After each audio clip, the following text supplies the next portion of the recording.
Hello friends, मेरा नाम प्रभात कुमार है और मैं आपको अपने चैनल सुप्रभात 87 पर आपका स्वागत करता हूं। दोस्तों, आज हम लोग रेनबो क्लास 8 से लेसन नंबर 3, जिस लेसन का नाम द राइट चॉइस है, इसका फ्रेंड्स आज हम लोग क्वेश्चन आंसर नहीं बल्कि आज इसका वर्ड मीनिंग देखने वाले हैं। फ्रेंड्स, मैं आप लोगों को बता देना चाहता हूं कि rainbow class first lesson and second lesson की जो वर्ड मीनिंग है उसको मैंने ऑलरेडी अपलोड कर दिया है। अगर आप लोगों ने उन वीडियोज़ को नहीं देखा तो आप द काबली वाला या फिर अनदर चांस की जो वर्ड मीनिंग की जो वीडियो है उसका लिंक मैंने इस वीडियो के डिस्क्रिप्शन में डाल दिया है। आप वहां से उन वीडियोस को देख सकते हैं। तो चलिए फ्रेंड्स, हम लोग फाइनली जो है यहाँ पर द राइट चॉइस के वर्ड मीनिंग को देखने वाले हैं। फ्रेंड्स, एक बात बता दूं कि किसी भी तरह की कोई इसमें वर्ड मीनिंग है जो आपके लिए डिफ़िकल्ट हो सकती है, उन सभी मीनिंग्स को मैं कवर करूंगा। और अगर आप इस वीडियो को देख लेते हैं तो आपको किसी भी तरह की कोई भी डाउट नहीं रह जाएगी। तो चलिए फ्रेंड्स, हम लोग देखते हैं। और एक और बात बता दूं फ्रेंड्स कि द राइट चॉइस की हिंदी अनुवाद और इसकी क्वेश्चन आंसर की भी वीडियो इसी वीडियो के डिस्क्रिप्शन में आपको मिल जाएगी। आप वहां से भी उन वीडियोस को देख सकते हैं। तो चलिए फ्रेंड्स, हम लोग देखते हैं कि इसमें डिफिकल्ट वर्ड मीनिंग क्या है। सबसे पहले हम लोग लेसन का ही जो यहाँ पर लिखा गया है द राइट चॉइस, इसका ही हिंदी मतलब जान लेते हैं। तो जैसा कि आप लोग को पता है कि राइट का मतलब बिल्कुल सही होता है और चॉइस का मतलब चुनाव होता है, राइट। तो द राइट चॉइस का हिंदी मतलब होगा कि सही चुनाव, ठीक है, या सही चयन। तो चलिए देख लेते हैं। एक और बात बता दूं फ्रेंड्स कि सही चयन या सही चुनाव का मतलब यहाँ पर क्या है। जब हम किसी चीज़ को अपने लिए चुनते हैं तो उसे चयन करना या सेलेक्ट करना या फिर चॉइस उसको कहा जाता है। आई होप कि आप समझ पा रहे होंगे। चलिए यहाँ पर देखते हैं। तो यहाँ पर जो वेरी दिखाई दे रहा है, वेरी एक्साइटेड का मतलब होगा बहुत ही मतलब खुश, ठीक है, या बहुत ही उत्सुकता से भरा हुआ। वेरी एक्साइटेड का मतलब आप लिखोगे बहुत ही उत्सुकता से भरा हुआ। यहाँ पर देखिए, इट का मतलब होगा यह। लास्ट डे का मतलब आखिरी दिन। लास्ट डे जो आपको यहाँ पर दिखाई दे रहा है इसका मतलब होगा आखिरी दिन। हिज का मतलब होगा उसका। यहाँ पर देखिए, ऑफ का मतलब होगा क्या। यहाँ पर हिज का मतलब उसका या उसके होगा। एग्जामिनेशन का मतलब परीक्षा। वैक्सन का मतलब होता है VACTION। वैक्सन का मतलब होता है छुट्टी। अबाउट टू बिगन का मतलब होता है शुरू होने वाला, ठीक है। अबाउट टू बिगन, ठीक है, इन सब का मतलब होगा शुरू होने वाला। यहाँ पर देखिए, ही का मतलब होगा वह। वॉक्ड बैक का मतलब होगा घर वापस आया, ठीक है। सॉरी फ्रेंड, वॉक्ड बैक का मतलब होगा लौट जाना या लौट कर आना, ठीक है। तो अभी वॉक्ड बैक का मतलब आप लोग देखोगे तो इस लेसन के हिसाब से वॉक्ड बैक का मतलब होगा कि लौट कर आना। होम का मतलब होता है घर। चीरफुली का मतलब खुशी से। यहाँ पर देखिए, एज यहाँ पर सिर्फ इसको जोड़ने के लिए बताया गया है। तो यहाँ पर सून का हिंदी मतलब होगा, सून का मतलब होगा जल्दी। एज का मतलब जैसे ही, ठीक है। तो रिच्ड का मतलब होगा पहुँच गया। पुट का मतलब होगा रख देना। बैग का मतलब होगा झोला। इनका मतलब होगा में। और कॉर्नर का मतलब होगा कोने, ठीक है, या कोना। तो कोना होगा कॉर्नर का मतलब। टुवार्ड्स का मतलब होता है के ओर। रन का मतलब होता है दौड़ना। तो टुवार्ड्स का मतलब जैसा कि मैंने बताया के ओर। अब के ओर का मतलब क्या है। अगर हम किसी एक जगह से दूसरी जगह की ओर जाते हैं तो वहाँ पर टुवार्ड्स का यूज किया जाता है। या कोई व्यक्ति हमारे कहीं और से हमारी ओर आता है तो उसके लिए भी हम लोग टुवार्ड्स का यूज करते हैं। तो फाइनली समझाने का मतलब ये है कि एक चीज़ अगर एक जगह से दूसरी ओर रखी जाए तो वहाँ पर टुवार्ड्स का यूज किया जाता है। या कोई व्यक्ति एक जगह से दूसरी ओर आता है तो भी टुवार्ड का यूज किया जाता है। अब यहाँ पर देखिए, ब्रदर्स रूम का मतलब होगा भाई का कमरा। यहाँ पर देखिए, डोंट डिस्टर्ब का मतलब होगा कि परेशान न करना, ठीक है। तो अभी डोंट डिस्टर्ब का मतलब परेशान न करना या परेशान मत करना। योर का मतलब तुम्हारे।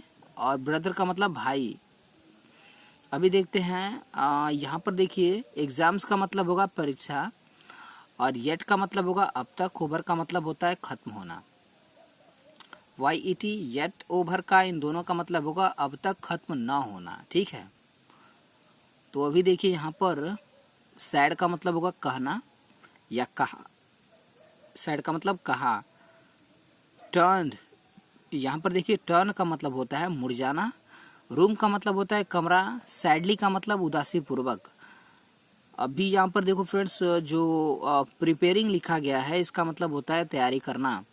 फोर का मतलब के लिए, बोर्ड का मतलब होता है, आप जैसे कि बोर्ड एग्ज़ाम आपको पता ही है, बोर्ड एग्ज़ाम, ये बोर्ड एग्ज़ाम के लिए बताया गया है। तो बोर्ड एग्ज़ाम का यहाँ पर जो बेसिकली हिंदी निकल रहा है वो बोर्ड एग्ज़ाम, वो बोर्ड एग्ज़ाम ही होगा। यहाँ पर देखिए वांट का मतलब होता है चाहना, ठीक है। तो अभी डिड नॉट जो है वो वर्क के हिसाब से ऐड किया गया है, तो इसमें कोई आपको जो है ज़्यादा टेंशन लेने वाली बात नहीं है। पेरेंट्स का मतलब होगा माता पिता, राइट। तो पेरेंट्स का मतलब होगा माता पिता। बी डिस्टर्ब्ड का मतलब होगा परेशान न होना या परेशान न करना, राइट। तो यहाँ पर जैसा कि जो है पूरे सेंटेंस में ये जो बी डिस्टर्ब लिखा गया है, परेशान न होना। अभी देखिए यहाँ पर अ लिटिल का मतलब होगा एक छोटा सा, लेटर का मतलब होगा बाद में, कॉल्ड आउट का मतलब होता है बुलाना। आगे देखते हैं फ्रेंड्स, आंसर्ड का मतलब होता है उत्तर देना या जवाब देना। रश्ड का मतलब होता है भागना या दौड़ना। हर रूम का मतलब होता है उनके कमरे की ओर। और यहाँ पर देखिए मदर का मतलब होता है माता, जैसे कि आपको पता ही होगा, आप क्लास 8 में हो तो ये तो पता ही होगा। आस्क्ड का मतलब होता है पूछना। सीरियसली का मतलब होता है गंभीरता से, राइट। तो यहाँ पर सीरियसली का मतलब होगा गंभीरता से।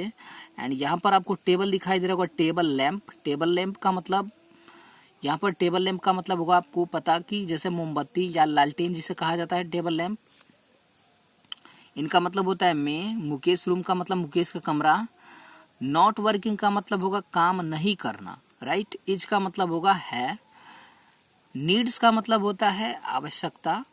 एंड कॉल का मतलब होता है बुलाना। इलेक्ट्रिशियन का मतलब होगा विद्युतीय व्यक्ति, ऐसा कोई आदमी जो इलेक्ट्रिक का काम करता है उसे विद्युत इलेक्ट्रिशियन कहा जाता है, या विद्युत चालक भी उसे कहा जा सकता है।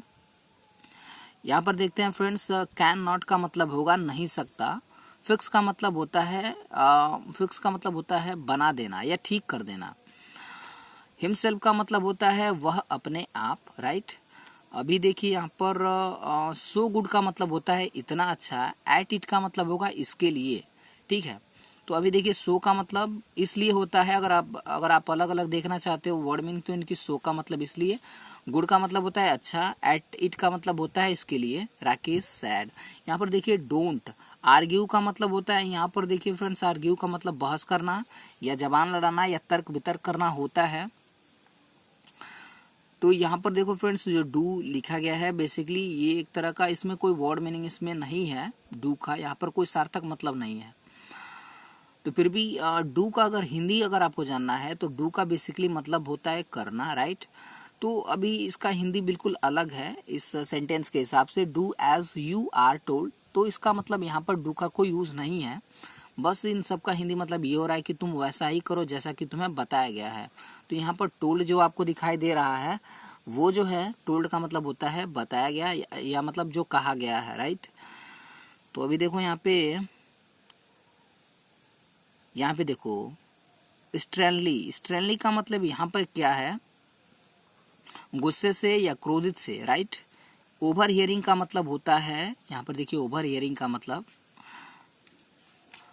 ओवर हियरिंग का मतलब जो बातें दूर से सुनी गई हों उन्हें ओवर हियरिंग कहा जा सकता है। मैं इसको और डिटेल में बताने की आपको कोशिश करता हूँ। सुनी गई बातें, राइट। तो अभी देखिए यहाँ पर हम लोग और आगे बढ़ रहे हैं, और कन्वर्सेशन का मतलब होगा बातचीत करना। एंड दिस का मतलब होगा यह। केम का मतलब होता है आना। केम आउट का मतलब होता है बाहर आना, राइट।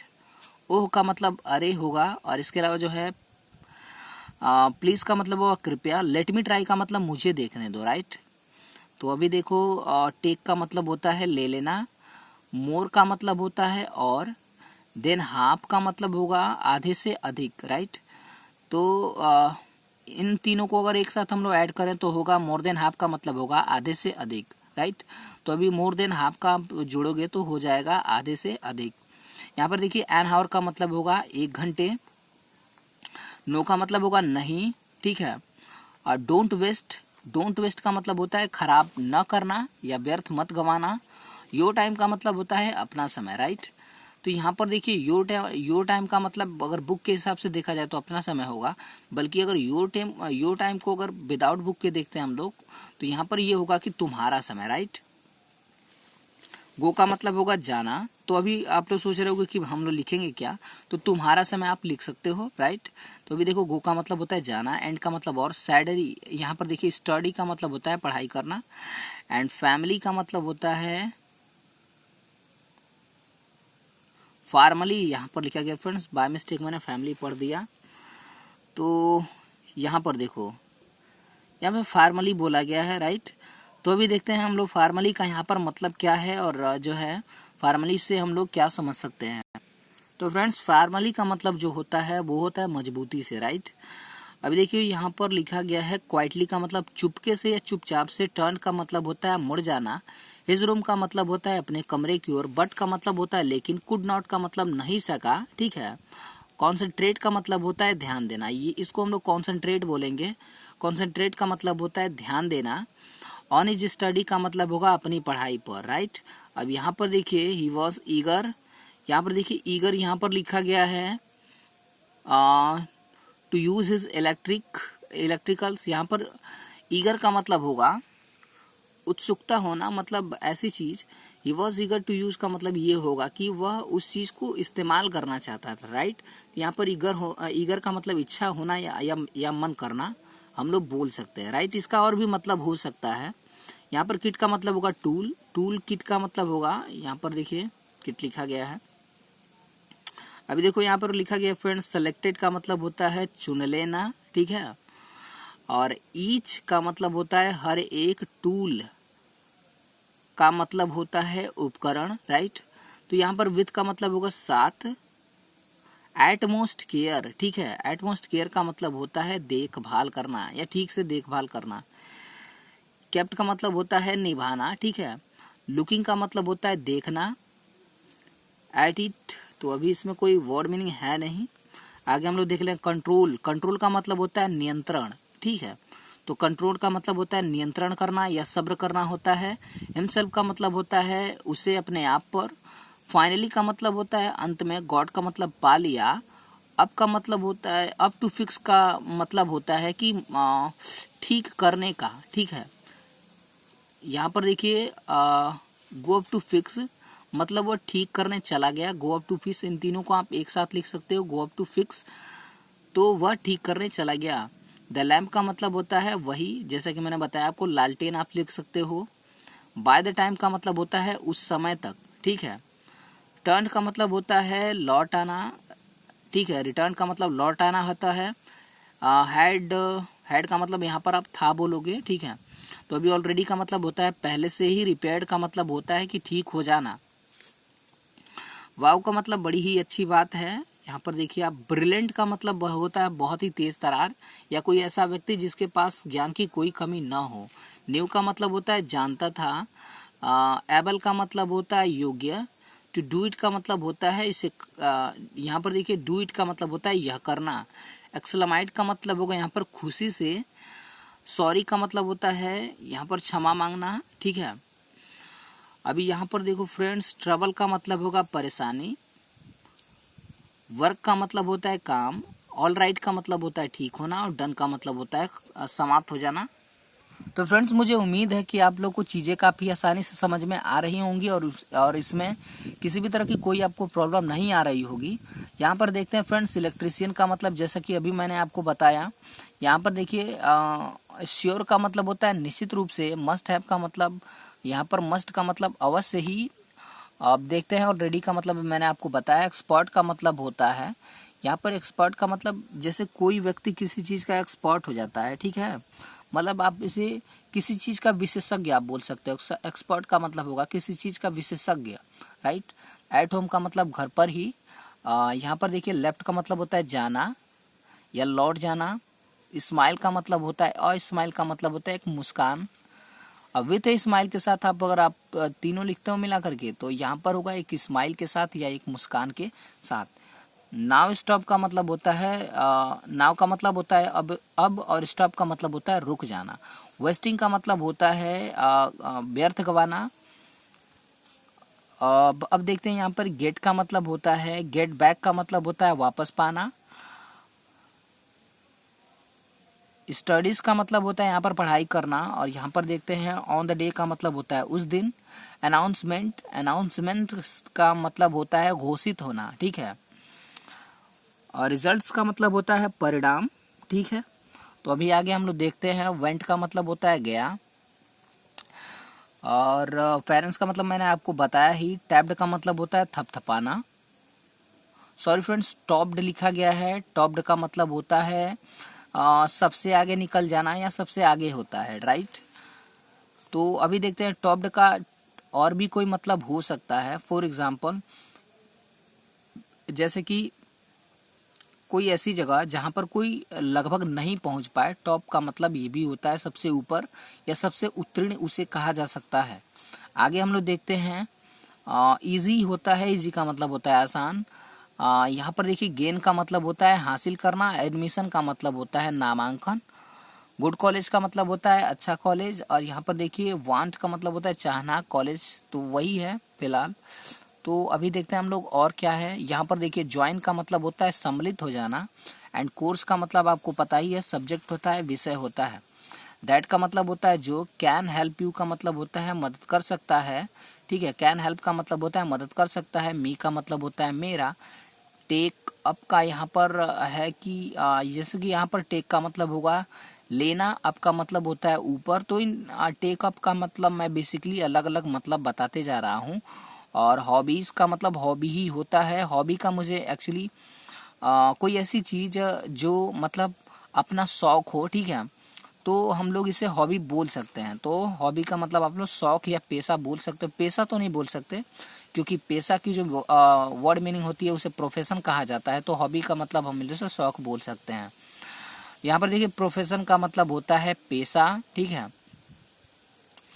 तो यहाँ पर हम लोग आगे देखते हैं। यहाँ पर जो टेक्निकल ट्रेनिंग इंस्टीट्यूट आप देख रहे हो, ये IIT, ये TTI का मतलब फुल फॉर्म है, टेक्निकल ट्रेनिंग इंस्टीट्यूट। अभी हम लोग देखते हैं कि गॉट का मतलब होता है पा जाना या प्राप्त कर लेना। एडमिशन का मतलब नामांकन, मैंने आपको बताया ही। तो कोर्स ऑफ चॉइस, चॉइस का मतलब होता है जैसे कि चॉइस का मतलब मैंने आपको स्टार्टिंग में ही बताया कि चुनाव करना होता है। तो a couple of years letters, मतलब यहाँ पर देखिए कपल ऑफ का मतलब होगा करीब करीब 2 सालों में, राइट। तो अभी हम लोग देखते हैं एवरीवन का मतलब होता है प्रत्येक आदमी। लुक्ड का मतलब होता है देखते हैं। चीरफुली का मतलब खुशी से। एंड यहाँ पर हम लोग और थोड़ा सा देख लेते हैं। यहाँ पर देखिए सेटअप का मतलब होता है स्थापित करना, राइट। तो अभी हम लोग देखते हैं न्यू शॉप का मतलब होगा नई दुकान। एंड वर्क का मतलब होता है थे। गोइंग, गोइंग का मतलब जा रहा था। फार का मतलब इसलिए। यहाँ पर देखिए इनॉग्रेशंस यहाँ पर लिखा गया है, तो इनॉग्रेशन का मतलब होगा कि उद्घाटन, राइट। जैसे कि हम लोग ओपनिंग बोलते हैं, तो उसे ही हम लोग जो है ये भी बोलते हैं। अभी देखते हैं हम लोग और कहाँ से है। सेरेमनी का मतलब ये है कि उत्सव, ठीक है। तो अभी आस्क्ड का मतलब होगा पूछना। इसका मतलब मैंने बताया आपको कि उत्सव होता है। और यहाँ पर देखिए फ्रेंड्स फॉरवर्ड का मतलब होगा, फॉरवर्ड का मतलब होता है, अब जैसे कि फॉरवर्ड का मतलब मैं आपको समझाने की कोशिश करता हूँ, राइट। फॉरवर्ड का मतलब यहाँ पर तेजी से भी हम लोग बोल सकते हैं, राइट। तो अभी देखिए यहाँ पर जैसे कि कोई अगर आदमी किसी जगह के लिए जा रहा है या किसी काम को करने के लिए जा रहा है, तो उसके हिसाब से भी वो फॉरवर्ड थोड़ा चलता है या तेज चलता है। तो फॉरवर्ड का अलग अलग यूज हो सकता है, बट यहाँ पर फॉरवर्ड का यहाँ पर मतलब जो बेसिकली होगा वो ये होगा कि तेजी से आना, राइट। तो अभी देखिए तो कट का मतलब होता है काटना। रिबन का मतलब रिबन ही होता है। रिबन का कुछ और भी मतलब हो सकता है, पर रिबन का मतलब रिबन ही होता है। यहाँ पर देखिए एवरीवन का मतलब होगा प्रत्येक। और क्लैप्ड का मतलब होता है ताली बजाते हैं। एंड विश्ड का मतलब होता है कामना करना। गुड लक का मतलब होता है अच्छे भविष्य की। तो फ्रेंड्स आई होप कि ये जो लेसन था ये आप लोगों को बहुत ही आसानी से समझ में आया होगा और इसमें किसी भी तरह की कोई भी प्रॉब्लम नहीं हुई होगी। साथ ही साथ फ्रेंड्स अगर जो कोई भी वर्ड मीनिंग आप नहीं देख पाए और अगर उसे मैंने गलती से छोड़ दिया हो तो आप प्लीज़ उसे कमेंट करें। मैं जो है उसके वर्ड मीनिंग की हिंदी ज़रूर बताने की कोशिश करूँगा। सो फ्रेंड्स मिलते हैं इसके अगले वीडियो में। वीडियो देखने के लिए आप सभी लोगों का बहुत बहुत धन्यवाद। Thank you for watching this video.